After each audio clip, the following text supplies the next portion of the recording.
Good morning.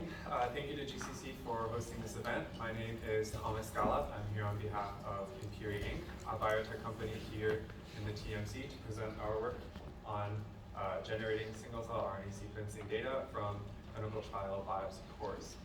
To provide a little context, the average cost for a novel anti-cancer drug clinical trial is $78.6 million, or approximately around $100,000 per patient enrolled in the trial. As you can see, the cost of the clinical trial increases significantly from phase 1 to phase 3. And over 58% of drugs entering phase 3 clinical trials fail after millions have been spent in phase 1 and phase 2. Phase 1 trials currently focus on testing toxicity, not efficacy or on-target drug effect. However, we propose that there is a missed opportunity to generate more data in phase 1 and phase 2 trials, and that single-cell RNA sequencing can be used to provide early insight into the anticipated on-target effects from the novel drug. However, generating single-cell RNA sequencing data from small pieces of tissue, such as needle biopsy cores, is very challenging. At Impuri, we developed a robust protocol for the dissociation and capture of clean, highly viable single cells compatible with the 10x genomics workflow.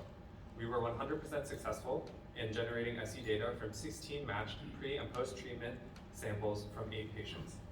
We were able to perform single-cell sequencing analysis from 18-gauge needle biopsy cores taken from liver, lymph node, pelvic bone, abdominal cavity, and lung tissues. Cell viability was above 80% in 15 of 16 samples and above 90% in 11 of 16 samples. And in most cases, we were able to capture thousands of cells and detect 18 to 22,000 genes per sample. I'd like to briefly share how SeRNA-seq can provide deeper insights using a lymph node biopsy example. After sequencing and bioinformatics analysis, we can easily separate major cell types according to gene expression. When we examined the expression of immune checkpoint molecules PD-1 and PD-L1, we detected T cells with high PD-1 expression, but little to no PD-L1 expression in any of the clusters. PD-L1 is a biomarker for the use of PD-1 inhibitor drugs, but it is well established that PD-L1 expression is a poor indicator of response. Some PD-L1 low patients respond well to PD-1 inhibition. This may be explained by the expression of another ligand, PD-L2, which is highly expressed in the fibroblast and DC macrophage populations in this example.